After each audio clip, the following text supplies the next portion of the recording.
lo que viene es algo muy importante es que inicialmente no notaba en esta imagen. ¿Se nota un poquito? Es cerca de lo que es la síntesis de hormonas esteroideas.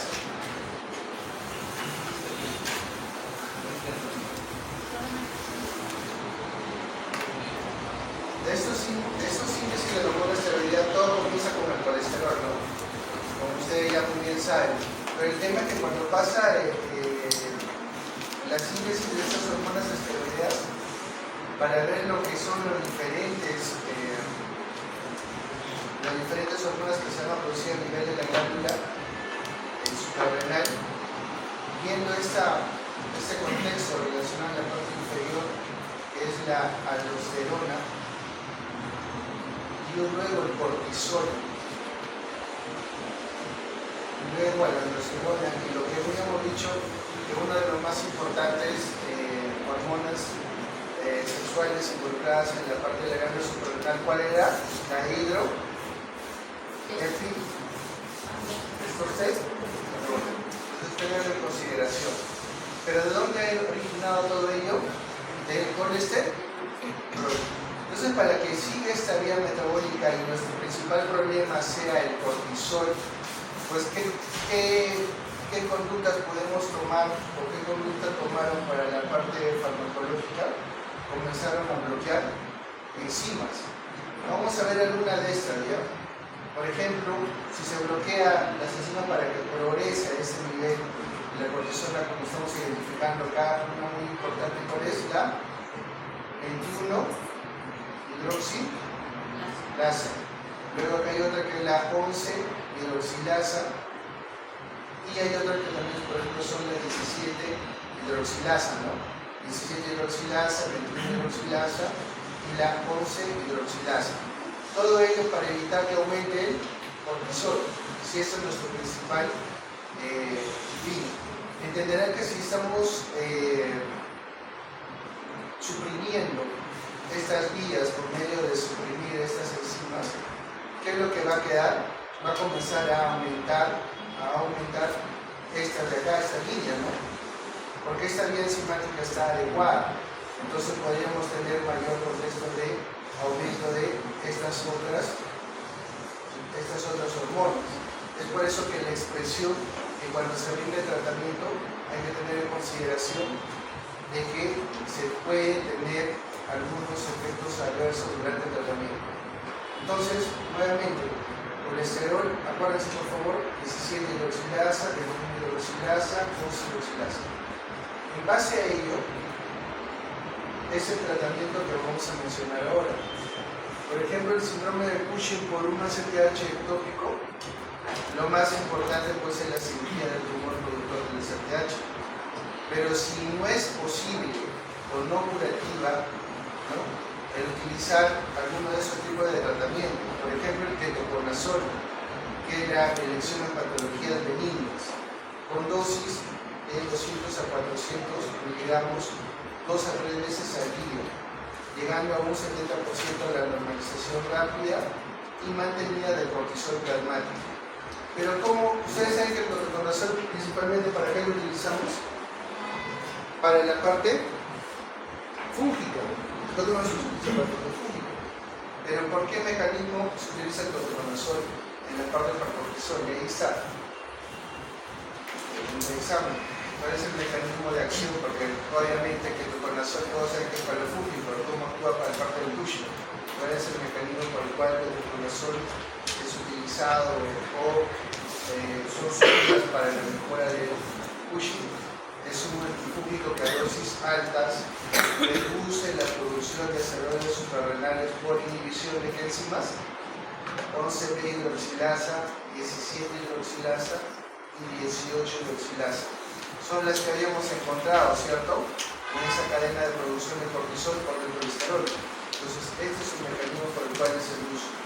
Pero, definitivamente, si se va a utilizar, y si ustedes ya saben que cuando se utilizaba en la parte fúngica, el ketoconazol, ¿qué es lo que primero tenías que sacar antes de dar este tratamiento? Era enzimas hepáticas. porque la alteración a este nivel sí es muy importante. Todo gastrointestinal, molestias digestivas, prurito, alteraciones de la función hepática hasta un 10%, con elevaciones transitorias de las transaminasas, afectación hepática de glicemia. Pero esto es para la radiografía. Algunos contactos de personas susceptibles, para personas susceptibles, este aspecto de la afectación hepática es mucho más importante. Entonces hay que tenerlo en consideración previo a la administración y obviamente el seguimiento. Estaba buscando si todavía este fármaco no había sido, o era uno de los solicitados por la FDA, pero no es ese de acá, pero sí ha habido uno que se anuló por la FDA, que es la metopirona. Ese de acá no se ha anulado un poco, ¿cómo va a trabajar su mecanismo de acción? A diferencia del anterior, ¿cuántas enzimas inhibía? Este de acá inhibe la 11 de hidroxilasa, que es la que bloquea el paso final de la síntesis del cortisol. Es de acción rápida, esa es la dosis por la cual se le brinda. Obviamente muchos dirán el rango es muy amplio, de 0.5 a 6, pero entenderán que también todo eso se debe a la tolerancia. Miren, 0.5 a 6 gramos, o sea, es un amplio número, es amplio el rango en el cual se puede brindar al paciente, pero nuevamente todo eso depende de la tolerancia. Es repartida en 3 al día y reduce el cortisol en 2 horas. Pero entonces el problema, por eso es la tolerancia. Imagínense que todos comenzarían una dosis estándar. ¿Cuáles son los efectos más importantes? Inestabilidad hemodinámica, edema y hipopotasemia, náuseas, exudativo y apnea, elevación de andrógenos suprarrenales, no recomendable a largo plazo. Entonces, este tratamiento es estrictamente individualizado, particular, sobre todo por el contexto en el cual se están viendo los efectos secundarios, en caso que utilicen. Y si tú te das una mirada a los efectos secundarios, ahí ya tienen 2 causas de paro, ¿no? ¿Cuáles serían? La inestabilidad hemodinámica y la el síntoma no lo va a matar, pero el tema de la inestabilidad hemodinámica y la hipopotasemia es lo que va a generar los principales problemas. Bueno, eso es con respecto a lo que viene a ser Cushing. La otra cara de la moneda es la enfermedad de Addison. Ustedes muy bien saben que como enfermedad de Addison, ¿cuál es el problema? ¿O a qué es igual esa insuficiencia adrenal primaria? O sea, ¿el problema dónde está? Suprarrenal, ¿cierto? ¿Qué es? Nuevamente, síndrome.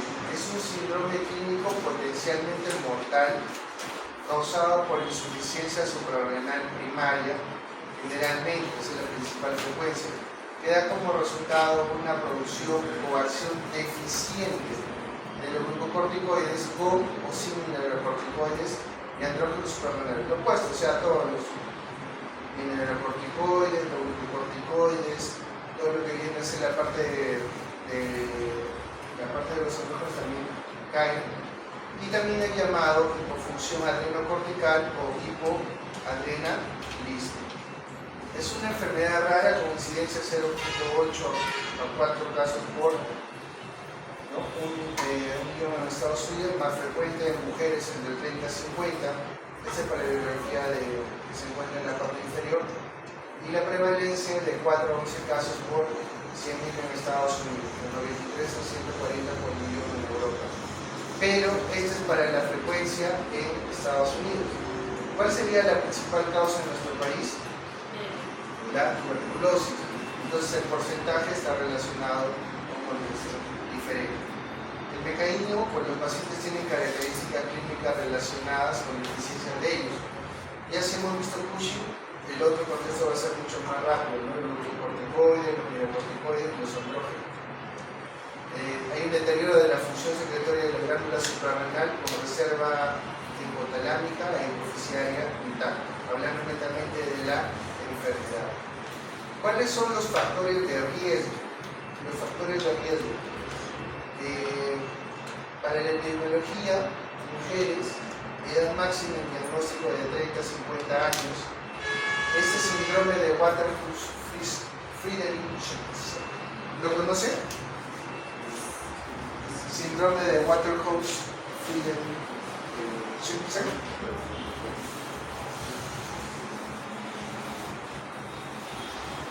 Síndrome de sepsis, ¿por qué?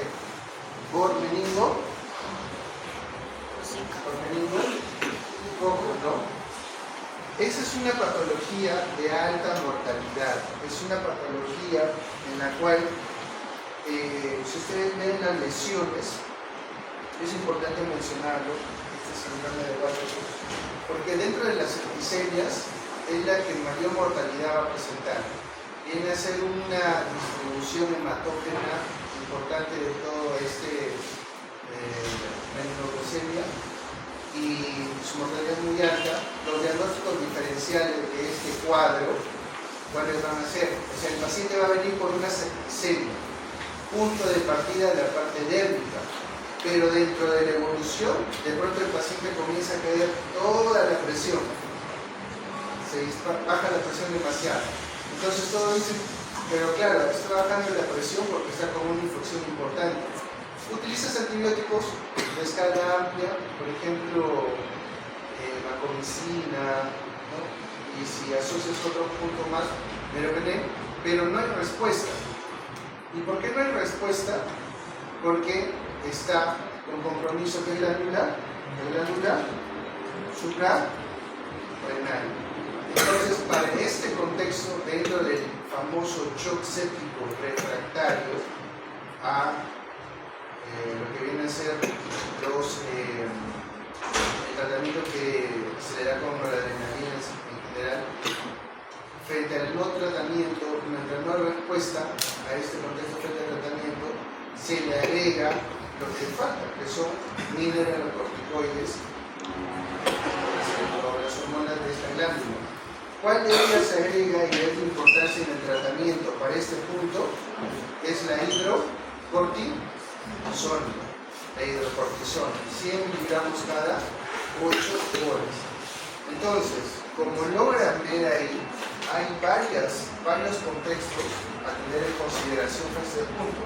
No es de que va a venir una persona delgada, con poco compromiso, el partido general dentro de lo que viene a ser la insuficiencia suprarrenal, sino que ustedes en la valoración, en la valoración del hospital, cuando ustedes estén viendo a los pacientes, cuando presenten todos estos escenarios, van a tener que identificar ustedes si no se encuentran frente a un paciente con insuficiencia suprarrenal.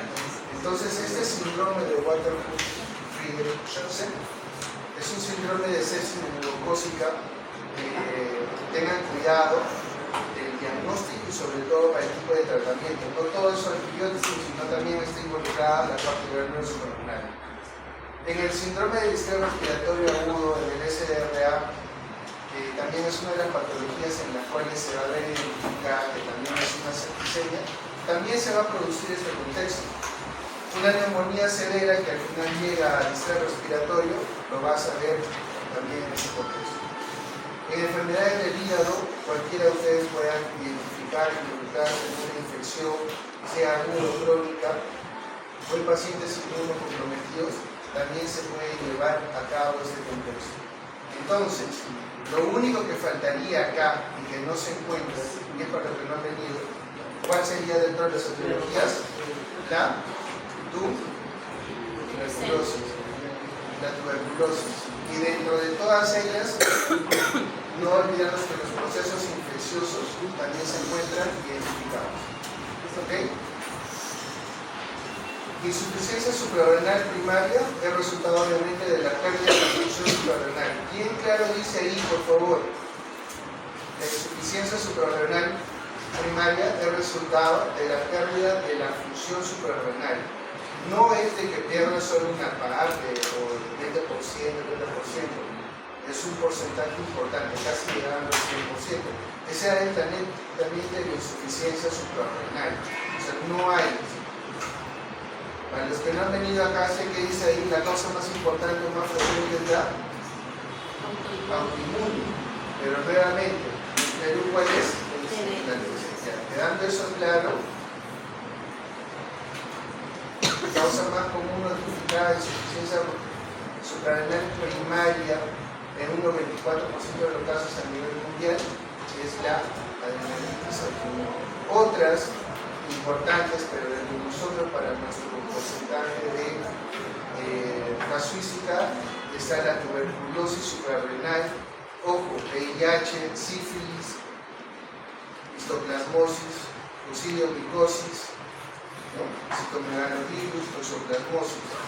La infiltración también se encuentra ahí involucrada, la amiloidosis, sarcoidosis, hemocromatosis y fagocitosis. Las metástasis suprarrenales bilaterales, también involucradas, las cirugías, la hemorragia suprarrenal bilateral con necrosis, medicamentos, ya lo habíamos visto, ¿no? El ketoconazol, ¿se acuerdan? El ketoconazol, el fenobarbital, fenitoína y rifampicina. Dentro de los fármacos, cuáles se encuentran involucrados y ustedes van a utilizar, es el ketoconazol. Entonces tienen que ver y tener mucho cuidado realmente en la utilización de estos fármacos, sobre todo cuando los pacientes tienen problemas hepáticos y las cifras se van en aumento de las transaminasas y el tiempo de vida media del ketoconazol va a estar persistente. Etomidato. ¿Qué es el etomidato? Ya hemos dicho que el ketoconazol es un difúngico, pero no conocían. ¿El etomidato para qué cosa es? ¿Alguien? Etomidato. Iconazol, si conocen, también es un antifúngico. Etomidato viene a ser un fármaco. ¿En qué contexto lo utiliza? En la intubación de los pacientes. Cuando uno va a intubar a un paciente y se encuentra inestable, cuando usted intuba a un paciente y lo han hecho en principios, o lo van a hacer luego nuevamente en el último curso, que es previo al internado, en la intubación del paciente generalmente utilizan dos fármacos. Uno que es una benzodiazepina, que es midazolam, y el otro que viene a ser un opioide, puede ser fentanilo. Entonces, al paciente con el midazolam lo que buscan es que no se acuerden, porque imagínense que todos se recuerden cuando lo intuban. Entonces, por eso le dan un hipnótico sedante, es un hipnótico sedante el midazolam, de corta duración. Y el fentanilo es para inhibir la carga adrenérgica en parte que se produce. Como ustedes saben, toda la boca y en la parte interna tienen numerosos receptores. Entonces, cuando tú entras a intubar y colocas una hoja para la intubación, estimulas tu estómago y el cuerpo reacciona y hace descarga adrenérgica. Entonces, para contrarrestar esa carga adrenérgica, porque te puede producir un infarto o algún problema cerebrovascular, se le coloca el fentanilo. ¿Y el fentanilo qué hace? Disminuye esa carga. Entonces consigue que no se recuerde y que no haga daño con esa carga. Pero si el paciente está inestable, tú le colocas midazolam y fentanilo y la presión se va pero al suelo. Pero salió ese medicamento que se llama etomidato, que ahora muchos utilizan. El etomidato que producen al paciente, la pseudoanalgesia, la sedación, la amnesia y la analgesia en el paciente que se encuentra inestable, es decir, con su presión bajita, ya no trabaja más. Pero ¿qué te produce si hay una asociación? Una insuficiencia suprarrenal. Entonces, podría estar relacionado o desencadenar un contexto relacionado a la insuficiencia suprarrenal. Está descrito tanto como causa-efecto o en su defecto un paciente que tiene insuficiencia suprarrenal y no ha tomado su medicación y se le administra este tipo de medicación para la intubación va a tener ese beneficio. Fenobarbital, ¿sí conocen el fenobarbital? La fenitoína, obviamente la fenitoína de la difenitonina es un anticonvulsivante, pero el tema de la fenitoína dentro del anticonvulsivante es uno de los primeros anticonvulsivantes que se utilizan. Pero la fenitoína tiene dentro de su metabolismo un problema que es relacionado a que se une diferentes receptores. Y la fenitoína no viene sola, la fenitoína viene con excipientes. O sea, cuando ustedes agarren la fenitoína, van a ver que la fenitoína no viene así, viene con excipientes y demás. Uno de ellos es alcohol, viene con un alcohol. Entonces, ese alcohol durante la administración produce hipotensión. Entonces, ¿cuál es el problema? Un paciente que de por sí ya tiene insuficiencia, ¿no?, suprarrenal, que ya maneja presiones bajas, al administrarle la fenitoína hay tres procesos. Uno es el excipiente, que viene a ser el alcohol en la cual viene la fenitoína.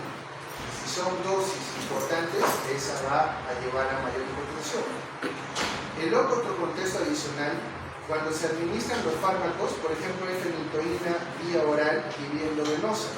La diferencia de la fenitoína vía endovenosa es que es sódica, dice fenitoína sódica.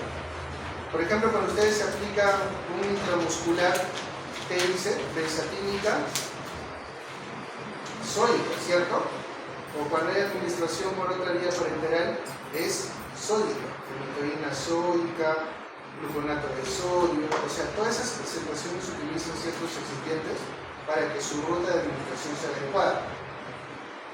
Y la fenitoína, aparte de tener el alcohol que les mencionaba en estos pacientes con problemas de la suprarrenal, que va a llevar a mayor hipotensión, el tema del sodio que conlleva puede llevar a una cardiotoxicidad. Entonces, tener mucho cuidado con este tipo de medicamentos. Entonces, hay varios de los puntos en los cuales puede haber alguna complicación a este nivel. Y la rifampicina, pues un antituberculoso, pues, para la tuberculosis que se utiliza, es uno de los también principales medicamentos relacionados a este tema. Hay otros más, pero estos son los más relacionados al porcentaje a este tema. Entonces, la etiología de esta insuficiencia adrenocortical, excluyendo la hiperplasia adrenal de tipo congénito, pues nuevamente, ¿cuál es la más frecuente a nivel de la bibliografía? Es la autoinmune, ¿okay? Entonces ahí logramos identificar la enfermedad de Addison, la candidiasis, todos los problemas relacionados a la parte de infecciones, tuberculosis, que sería ahí nuestro contexto de funciones fúngicas, coronavirus, HIV, metástasis por tumor, infiltraciones, hemocromatosis. Y nuevamente, esta de acá, y me había olvidado mencionarles, no es de que tan solo, esto me había olvidado, disculpen, de que este síndrome de Waterhouse-Friderichsen es por lo siguiente, es que produce una hemorragia intraadrenal. O sea, el paciente externamente va a saber que tiene un colapso circulatorio por la infección generalizada, pero a este nivel va a producir una hemorragia intraadrenal. Esto obviamente va a llevar a una insuficiencia suprarrenal y va a necesitar sí o sí los mineralocorticoides y el corticoide que vamos a utilizar. Para este contexto, nuevamente, ¿cuál es el contexto o cuál es el fármaco indicado? Es la hidrocortisona, por si acaso. Causas secundarias de un tipo adrenalismo central, pues el hipopituitarismo, ¿no?, la remoción selectiva de la glándula pituitaria, la apoplejía pituitaria, también conocida como la apoplejía pituitaria, también conocida como en lo que ocurre en China, ¿cierto? No olvidamos. Y otras relacionadas también a mutaciones y demás. Entonces la etiología es muy amplia. Nuevamente, como el síndrome de Cushing, tú externamente, como eso es lo que se está pidiendo en la universidad, que lo conozcan la clínica, que conozcan la identificación de todos los signos y síntomas, y que luego hagas el screening. Lo mismo a este nivel, vas a identificar la etiología. En este contexto también estás involucrado en que tienes que valorar cuál fue la etiología más importante para nuestro contexto de tuberculosis, pero sin desestimar que se tiene que valorar todo. El cuerpo produce alrededor de 5 a 6 miligramos metro cuadrado de superficie corporal de cortisol al día. Ya hemos visto cómo es, de dónde sale desde el colesterol hasta la formación y el pase por diferentes enzimas. El cortisol, por lo que habíamos visto inicialmente, va a seguir un ritmo diurno de secreción. Comienza a levantarse en las primeras horas, de 2 de la mañana a 4, continúa aumentando a niveles máximos más tarde en la mañana de 6 a 9, desciende por la noche a medianoche y el mayor porcentaje, obviamente el 90% del cortisol circulante, se une a esta globulina transportadora de corticosteroides. El cortisol libre, solo activo y disponible para unirse a receptores. Entonces, cuando hay algún fármaco, cuando hay algún contexto en la cual esta globulina sea unida con un fármaco o algún proceso haga que esta unión no sea la adecuada, puede aumentar el cortisol o en su defecto, si hay mayor afinidad, va a disminuir el cortisol libre. Entonces, estas variaciones están muy relacionadas a diferentes escenarios de infecciones, fármacos, pero recordar que solo el cortisol libre es el activo porque se va a unir a lo que es los receptores, como ustedes ya lo saben. La patogénesis de esta insuficiencia suprarrenal netamente se debe a la destrucción de la corteza suprarrenal. Hay una disminución de la secreción de los glucocorticoides, de los mineralocorticoides y los andrógenos suprarrenales. Entonces todo esto, la reducción del cortisol va a llevar a concentraciones elevadas obviamente de ASTH debido a una reducción de esta retroalimentación negativa de la médula vegetal anterior, ¿no? Porque esta va a encontrarse alterada. Dentro de la etiología, Rebagliati, ¿alguien está Rebagliati? Creo que es dentro del Rebagliati comienzan a pedir estos anticuerpos, dependiendo de la logística que se tenga también en diferentes hospitales.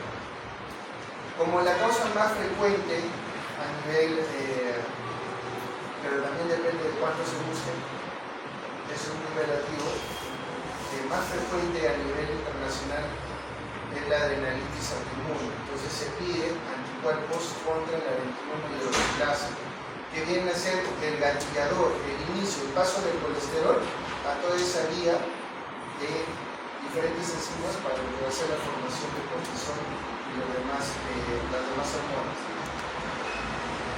Se presenta generalmente la adrenalitis autoinmune, el principal involucrado de la 21 hidroxilasa, casi en el 85% de pacientes. Es decir, dentro de la valoración de estos pacientes, uno de los anticuerpos que no debe faltar es la 21 hidroxilasa. Y dentro de estos, el 31% va a desarrollar la enfermedad de 7 a 11 años después. Por eso que en algunos contextos también lo realizan en etapas tempranas. Y también hay anticuerpos anti-17 hidroxilasa que hemos estado viendo dentro de la valoración. Como es una destrucción celular, ustedes identifican que va a seguir toda una cadena inmunitaria dentro de lo que viene a ser este contexto. Para las células adrenocorticales, tener en consideración lo siguiente.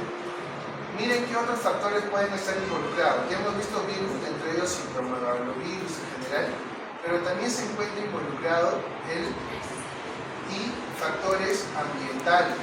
Y dentro de los factores ambientales también está descrito que se encuentran metales pesados, organofosforados, etc. Entonces, cuando ese antígeno que va a ir a la 21 hidroxilasa, que es el que va a comandar el paso de todas estas enzimas, desde el colesterol hasta todas las hormonas, pues si esta se va a ver bloqueada por medio de los anticuerpos, se va a destruir toda esa serie de células de adrenocorticales. Esa es la descripción que generalmente la doctora Tapper utiliza para ver cómo se da el progreso y la respuesta frente a lo que es el cuadro inmunitario. Tener en consideración lo siguiente y la importancia de esta lámina. habíamos dicho una pauta muy importante. ¿Cuánto se va a presentar después de la detección de los anticuerpos también la enfermedad? De 7 meses a 11 años. Si ustedes logran ver acá en la gráfica, ¿cuáles son las fases de la enfermedad? Hay una fase de la enfermedad potencial, una fase subclínica, y ese es el periodo en el cual generalmente está involucrado este contexto, y el otro es la enfermedad clínica. Dentro de ellos, como ustedes pueden ver, ya va a haber alteraciones en esta fase subclínica que se va a identificar con estos anticuerpos, porque ya se están formando, ya se tienen identificados. Y mientras va progresando, va a haber mayor contexto. Por ejemplo, ya se va a encontrar ya células reproductoras de inflamación, las citoquinas, ¿no? Ya van a ser liberadas, ya va a haber componente local involucrado, hasta que después pase una fase 3 y se va a ver la expresión. Pero nótese de que el paso puede ser de 7 meses, incluso 11. Los diferentes contextos, solo para conocerlos y de todas maneras tenerlos en consideración, es acerca de el desarrollo de este cuadro de adrenalitis autoinmune. Va a variar según fuera de los estadios, también las enzimas que van a estar involucradas.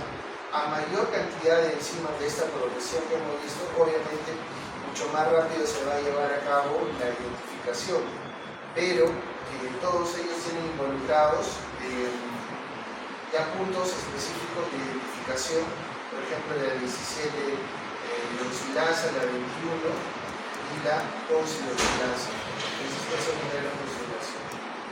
Las glándulas suprarrenales, ¿cómo se van a ver a la hora de la macroscopía? Pues son pequeñas, atróficas, o una cápsula engrosada, ¿Cuánto era el tamaño de la glándula suprarrenal? ¿Se acuerdan? 5, 3, 1, ¿cierto? ¿Cuánto pesa una glándula suprarrenal? Eso ya se lo creen ustedes. Médula suprarrenal está conservada, ojo, la médula está conservada, pero toda lo que es la cápsula se encuentra engrosada, atrófica. Escasas células corticales rodeadas por tejido fibroso y con infiltrados linfocitarios que son característicos. Ojo, esto lo están viendo, ya lo han visto igual en histología, pero sí están colocando este tipo de características dentro de la valoración. ¿Qué pregunta ha venido en el serum, en el primer serum que se ha tomado? De manera inicial, ¿cuál es la primera causa de insuficiencia suprarrenal? La tuberculosis. Pero dentro de la descripción de la histopatología que le hicieron, ¿cuál es la característica de la histopatológica de lo que viene a ser la tuberculosis? La necrosis gaseosa. Entonces, ojo, si en una descripción fuera escasas células corticales rodeadas por tejido fibroso que me está indicando un contexto relacionado a una insuficiencia suprarrenal con infiltrados linfocitarios característicos, con área de necrosis gaseosa, ¿qué vamos a pensar? En tuberculosis. Ojo. Y si en caso no está ese contexto, para esta definición que se encuentra también al lado derecho, es solo adrenalitis autoinmune. Ojo, no es para este examen nada más, es para los exámenes posteriores que ustedes vayan a dar. Bueno, el 90% de los casos son anticuerpos adrenales que pueden ser detectados, y hemos dicho cuáles son. El 50% de estos, como van a ser componente de anticuerpos, con la inmunidad involucrada, van a tener otra más. La enfermedad tiroidea es la más común. ¿Cuál es la más relacionada a esta enfermedad tiroidea, haciendo relación con la que hemos visto? ¿Cuál creen que puede ser un inmunitario? ¿La de? ¿Qué enfermedad inmunitaria también está involucrada con hipercalcemia? ¿Se acuerdan? ¿La de? ¿Comienza con G? ¿La de Gray? Entonces, esa enfermedad que también se caracteriza por hipercalcemia también está involucrada con una enfermedad tiroidea, está relacionada también a esta adrenalitis autoinmune. Solo 1% de pacientes con otras enfermedades autoinmunes más comunes, como la enfermedad de tiroidea autoinmune, la diuresis mellitus tipo 1, desarrollan enfermedad autoinmune adrenal. Ojo, aquí incluso está con coincidencias, el hipotiroidismo, la tirotoxicosis, algunos componentes relacionados a los andrógenos, la diabetes, hipoparatiroidismo, anemia perniciosa. Entonces, hay incidencia, hay persistencia de este cuadro junto con otras enfermedades autoinmunes. Esas están en porcentaje. No ha venido ninguna pregunta relacionada a ese punto, pero podría ayudarnos en algún contexto.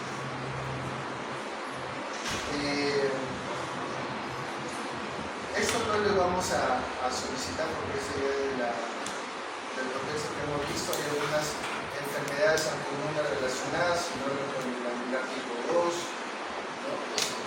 Acá se ha tratado de ver cuáles son los factores involucrados. Como es un contexto relacionado a la autoinmunidad, hay varios alelos involucrados. Tener en consideración solo cosas que se repiten, por favor. Es una enfermedad autoinmunitaria que va a tener en el contexto lo más frecuente a nivel internacional, pero nuevamente se repite, está relacionada a enfermedades autoinmunes tiroideas, a diabetes tipo 1, y ya lo hemos visto, nuevamente a esta hipotiroidismo, otras enfermedades autoinmunes, gastritis autoinmune, vitiligo y alopecia. Esto sí es importante. El último punto, por favor.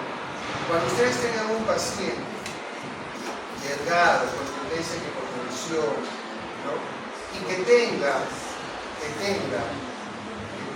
vitiligo y cambios en el comportamiento, hay que tener mucho cuidado y hay que tratar de descartar que tenga una insuficiencia suprarrenal, que es lo más importante. ¿Ok? El otro punto, las causas infecciosas, eso es lo que más nos van a preguntar. A nivel mundial son la primera causa de enfermedad de Addison, estamos hablando también a nivel de nuestro país. La tuberculosis, inicialmente la glándula, ¿qué características va a tener? La tuberculosis, inicialmente la glándula es grande, con granulomas y calcio. Luego se va a fibrosar, disminuye de tamaño y se calcifica. Ojo, vean esa progresión de la lesión, porque la hora que van a visualizar la tomografía o la ecografía, esa es la línea de tiempo. Y cuando van a sacar los exámenes relacionados para hacer el descarte, también lo van a tener en consideración. Eso es lo que le van a preguntar. Micosis sistémicas, cualquier infección, VIH, infecciones oportunistas, ya lo hemos visto, micosis, pneumonitis en general. ¿Cómo es el contexto? Y acá viene lo que les mencionaba. Miren, por favor, enfermedad de Addison, autoinmune, todo lo que hemos mencionado, tejido fibroso, ahí terminó. Infecciosas, en general, la patología más común, proceso inflamatorio crónico, granuloso, con compromiso de la estructura adrenal, con extensas áreas de necrosis caficiosa, fundamental. Ojo, por favor, a la hora de la evaluación. Entonces, a la hora que ustedes visualizan, ¿qué están observando allá de ahí, por favor? ¿Qué estructura visualizan en ese nivel? ¿Alguien? ¿Dónde son los riñones solares?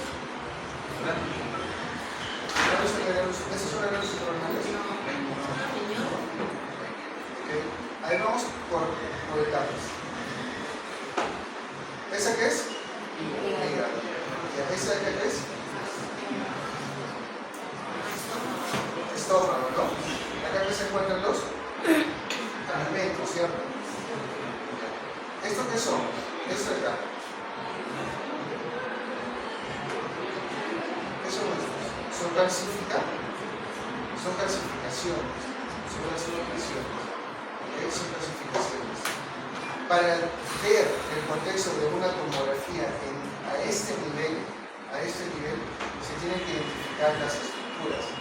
La mejor plano para poder ver el área de la glándula suprarrenal, esta imagen no es la mejor. ¿Cuál tendría que ser? La sagital.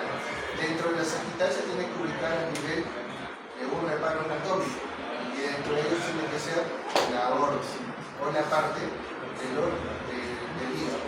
Entender que hay un contexto muy importante a este nivel, que viene a ser el receso hepatorenal.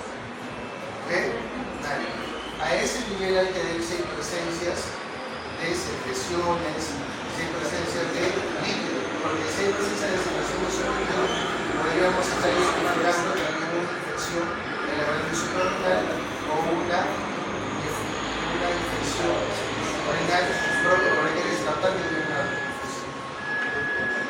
La hemorragia suprarrenal. ¿Qué patología o qué fármaco se encuentra relacionado con qué patología está relacionada con una hemorragia suprarrenal? ¿Ya lo habíamos visto? ¿Ya?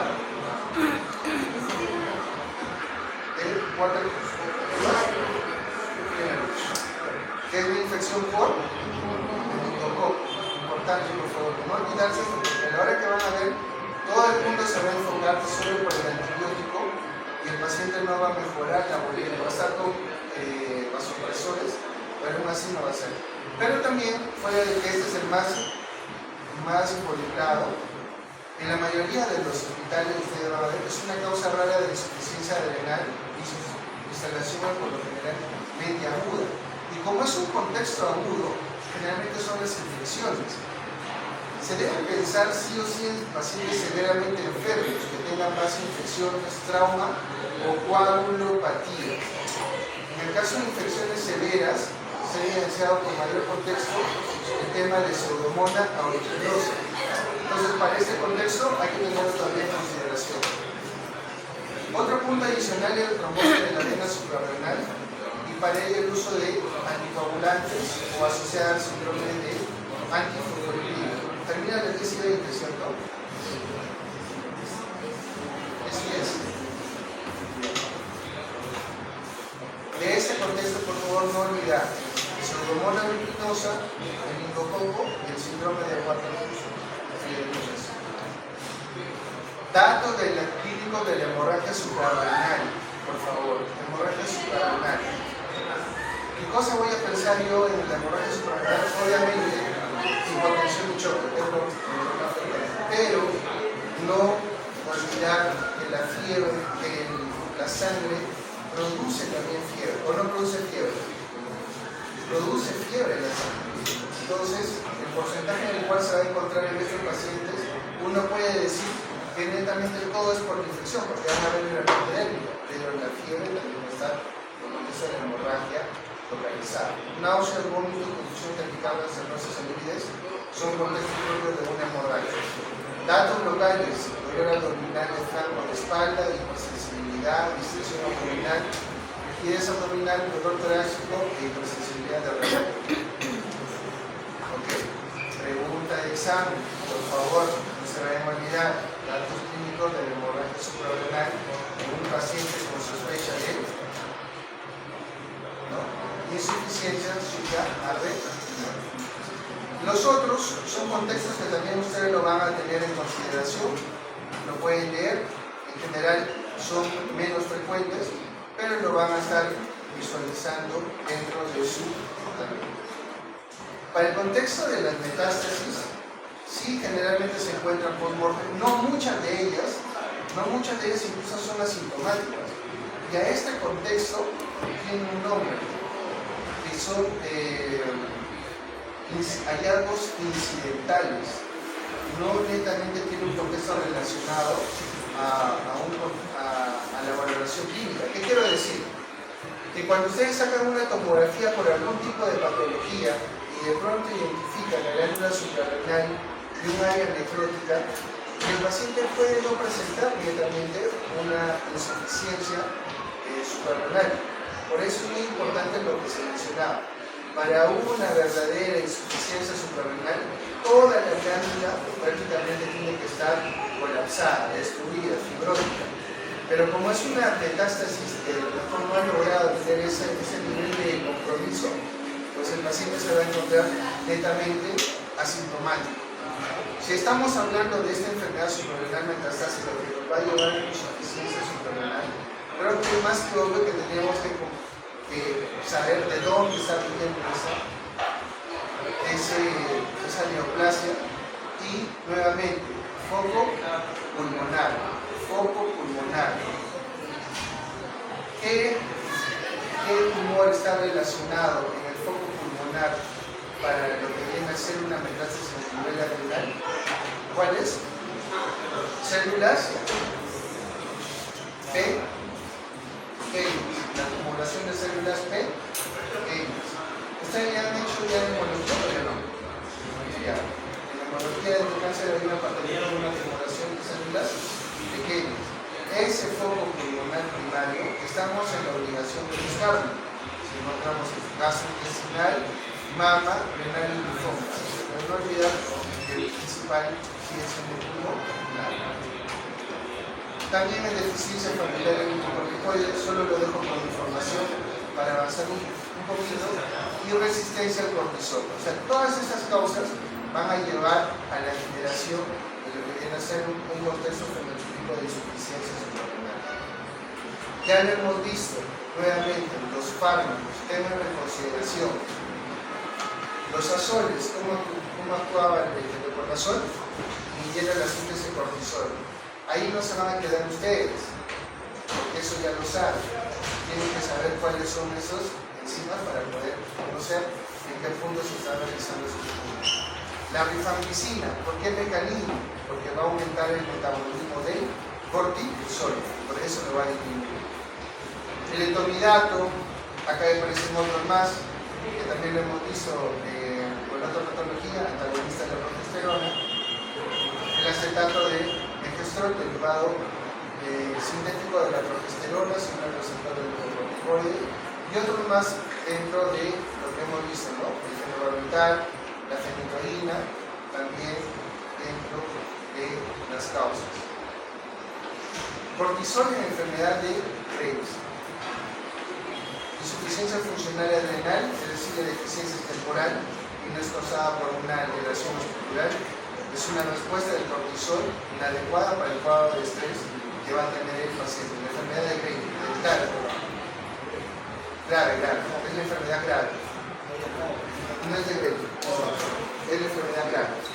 ¿Se acuerdan que les comentaba que la mayoría de las enfermedades graves, cuando llega un cuadro relacionado a la hipotensión sostenida refractaria al tratamiento, es decir, el paciente está con antibióticos, está con vasopresores y demás, y no hay respuesta, es porque va a haber un cuadro relacionado a una alteración de esta glándula que va a mejorar cuando el cuadro va a desaparecer. ¿Y qué se le da al paciente? Y eso es lo que nuevamente se le da un corticoide, también con respuesta mineralocorticoide, y es la hidrocortisona. Entonces se le da dosis de ataque durante ese cuadro porque va a presentar una caída de cortisol de esa enfermedad grave. La insuficiencia adrenal secundaria es por deficiencia del ACTH, tiene esta prevalencia, pero la principal etiología es el uso de corticoides exógenos. La principal etiología es el uso de corticoides exógenos. También, obviamente, por procedimientos quirúrgicos u otros relacionados. Perdón, vamos a avanzar porque si no, no vamos a terminar.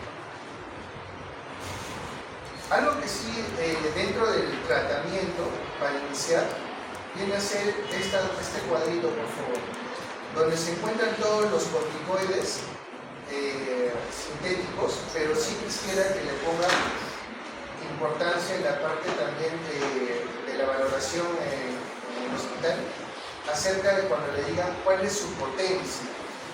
¿Cuál es su potencia? Por ejemplo, hayamos dicho que nosotros utilizamos la hidrocortisona, ¿cierto? Entonces, para ello es importante, y eso lo tienen que tener en consideración, ojo, que cuando no tienen hidrocortisona en ese paciente o en su hospital, pueden utilizar otros corticoides. Entonces, en grado a potencia, pueden utilizar, por ejemplo, prednisona. pero su potencia equivalente es en valor de 5. O sea, hay una relación de 5 a 20 con la prednisolona de 5 a 20, metilprednisolona de 4 a 20, triamcinolona de 4 a 20. Dexametasona, pese a que es succión prolongada, también hay una relación de 0.75 a 20. Entonces logramos identificar cuál es la potencia relativa de una droga con respecto a la otra. ¿Qué quiero decir? Por ejemplo, si ustedes van a utilizar en una relación de 1 miligramo de hidrocortisona y ustedes disponen de prednisolona, ¿cuánto le brindarán de prednisolona a ese paciente? Sería de 5 miligramos. ¿Okay? Entonces, a la hora que ustedes van a estar con el colega en práctica, lo que les va a hacer dentro del tratamiento, le van a decir: doctor, vamos a utilizar un medicamento con actividad mineralocorticoide. ¿Cuál es la mejor dentro de todos los fármacos con actividad mineralocorticoide? Y por eso se utiliza en el enfermo grave también, con acid corticoide, la hidrocortisona. Y acá se encuentra actividad mineralocorticoide. Acá se encuentra. ¿Cuál no tengo que utilizar? Por ejemplo, la dexametasona. ¿Será adecuado solo utilizarlo en un contexto de enfermedad grave? No, porque no tiene actividad mineralocorticoide. Dentro del tratamiento, si un paciente con insuficiencia suprarrenal, yo le voy a dar tratamiento, ¿será solo darle corticoide? No, se le tiene que dar también el contexto mineralo, sobre todo en el contexto mineralocorticoide, o sea, ambos. Entonces, tenerlo en consideración dentro del tratamiento. Entonces, prednisol, la prednisolona son hidrocortisonas, son fundamentales dentro de la actividad que van a utilizarse. Ahí tienen el tiempo de vida media de todos ellos según lo que vamos a utilizar. Lo mismo acá, para otro esquema. Acá está dividido en acción corta, acción intermedia y acción larga. Su potencia equivalente en miligramos. Y acá nuevamente la potencia mineralocorticoide. Tengan en consideración, ojo, porque estas son presentaciones muy frecuentes, ninguna de ellas tiene efecto mineralocorticoide. ¿Cuál es la mejor que sí tiene? Es la hidrocortisona, en una relación de 1 con potencia mineralocorticoide.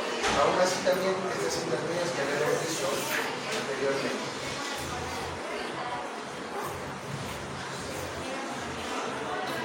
Cualquier paciente, bueno, esta lámina la vamos a traducir en lo siguiente. Todos los fármacos o todos los corticoides pueden suprimir el eje. ¿Suprimen el eje o no suprimen el eje? Si el eje está normal y yo le doy corticoides al paciente, ¿voy a suprimirlo por encima negativo? Sí. Acá es fundamental conocer cuál es la cantidad en la cual se va a suprimir el eje. Para este estudio, ojo, por ejemplo, cuando vieron con hidrocortisona, que es lo que más se utiliza, cualquier paciente que reciba una dosis equivalente a 30 miligramos de cortisona por vía oral por más de 3 semanas, tiene el riesgo de hacer insuficiencia suprarrenal y esta debe ser prevenida. Ojo. Entonces nos vamos al cuadro anterior, una dosis equivalente a 30 miligramos. Dosis equivalente de 30 miligramos. Nos vamos acá, hidrocortisona, 30 miligramos. Hagamos más o menos una relación, hacen ahí su 3 simple, pero si 20 miligramos, cualquier paciente que reciba prednisona en 5 miligramos tiene el riesgo ya de estar haciendo una supresión y haciendo una insuficiencia suprarrenal. De esta información que ustedes están viendo acá, tienen que llevarse a este cuadro para hacer la conversión. Este es un estudio que lo realizaron para tener por lo menos un equivalente. ¿Cuál es el motivo? Habíamos dicho que son diferentes fármacos, ¿cierto? Entre ellos los corticoides. Habían mencionado que había enfermedades reumatológicas, hematológicas, las oncológicas Y también los dermatólogos utilizan corticoides, ¿cierto? ¿Esto hemos utilizado alguna vez o no? Ya. ¿Quiénes utilizan más los pacientes en la presentación? ¿Es vía derma? ¿La reglamentación en dónde viene generalmente? ¿Por la parte? Térmica. Y la triamcinolona y la prednisona, ¿a quiénes se le dan generalmente a los pacientes con alteraciones reumatológicas, ¿cierto? Entonces, si nosotros no tenemos en consideración que cuando pasamos a esta equivalencia de la hidrocortisona va a haber riesgo de hacer insuficiencia suprarrenal. Entonces, lo que nos obliga, después del uso de estos corticoides, que es una de las causas también de los fármacos, cuando se le brindan a los pacientes, tenemos que estar haciendo seguimiento. Para tener en consideración, con este cuadro no van a tener ningún pierde a la hora de valorar. Porque los pacientes que van a llegar con ustedes van a decir, yo tomo 10 miligramos de prednisona. Ustedes van a tener ya asociado de que a lo mejor en ese contexto la paciente esté generando un cuadro relacionado a alteraciones de la glándula suprarrenal. No toma, sino que utiliza esta crema de manera crónica, por X motivos, alguna enfermedad dermatológica amerita el uso crónico. Tener en consideración que el uso a ese nivel de la exposición le va a producir un cuadro relacionado a eso. Este cuadro es muy importante a la hora de la valoración y la utilización de tratamientos en los pacientes. Si no tienen un fármaco, o lo van a extrapolar, no tienen hidrocortisona, o van a salir los pacientes del cuadro agudo y lo van a llevar a vía oral, tienen que hacer la conversión de lo que le han estado dando de hidrocortisona endovenoso a la prednisona vía oral. ¿Cómo va a ser eso? Por medio de una regla de 3, sí, nada más. ¿Okay? Yo creo que ahí lo dejamos, porque si no, voy a pasarle una vez la